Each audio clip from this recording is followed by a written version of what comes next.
the boy who never forgot his dreams.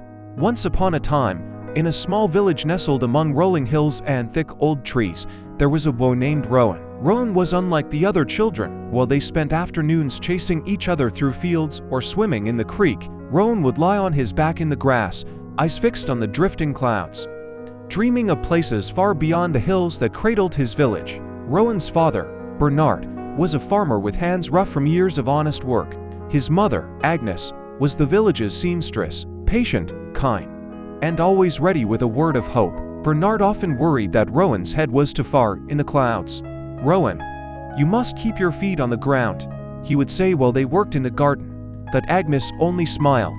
"A boy who dreams will one day build a life worth living," she would whisper to her son at night. In the village school, Rowan was curious about everything. He devoured books, stayed after lessons to ask the teacher more questions, and sometimes shared stories with the younger kids, acting out scenes and making them laugh. But deep inside, he carried a dream bigger than anyone around him could see. He wanted to stand on great stages, speak words that would touch people's hearts, and travel the world telling stories that gave others hope. When Rowan finished school, he decided to apply to a college in the city. His parents worked hard, saving every spare coin to help pay the entrance fees. On the day the results arrived, Rowan stood in the post office, hands trembling as he opened the letter. His score was 1 point too low, just one. The disappointment was sharp as a blade. "Come back to the fields, lad," his father said gently, clapping him on the back. "There's honest work here."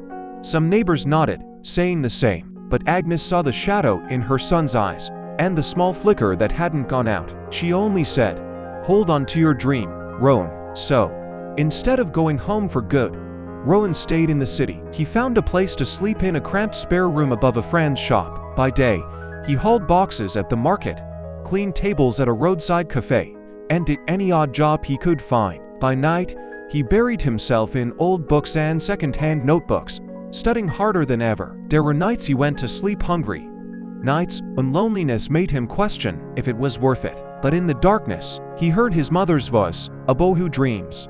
One evening, Rowan saw a sign tacked to a lamppost, "Public Speaking Workshop, free. All welcome." He hesitated. His clothes were dusty, his hands calloused, but something pushed him forward. In that cramped community hall, he stood up in front of 10 strangers for the first time. His voice cracked, his palms sweated, but when he finished, an older man at the back of the room nodded in quiet approval. That man's name was Clive, a retired teacher who now volunteered to coach young people who needed a chance. Clive saw in Rowan not just fear, but a fire that even hunger and failure hadn't put out. He called Rowan aside after the session. "You have something rare, lad," he said. "You still believe." Over the months that followed, Clive helped him find little speaking gigs, local charity events, reading stories to children at libraries, even the odd town festival. Rowan failed sometimes. He forgot his lines, tripped on stage, and felt the sting of embarrassment. But each time, he stood back up.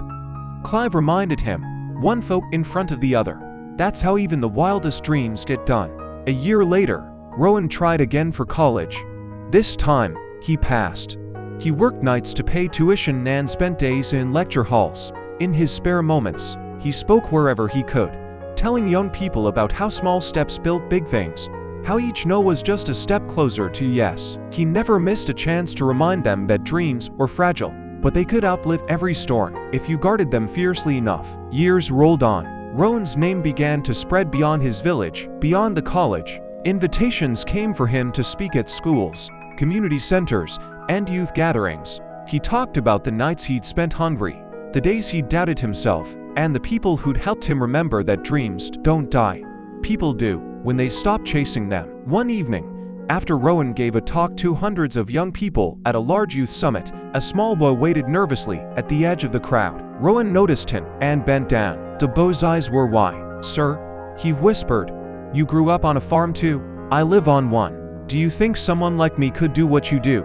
Rowan placed a hand on the boy's shoulder and smiled. "Listen, lad, I once lay in a field and wondered if my dreams were too big. But dreams aren't too big. They're exactly the right size if you're brave enough to hold on to them. Remember this, you may stumble, you may fall, but you only lose when you stop believing." Long after, people in villages and towns told Rowan's story. about the boy who never forgot his dreams, even when the world told him they were foolish. They told their own children. Rowan's feet were planted on humble soil, but his heart was always reaching for the sky. And when you guard your dream with all you have, it grows strong enough to carry you anywhere you want to go.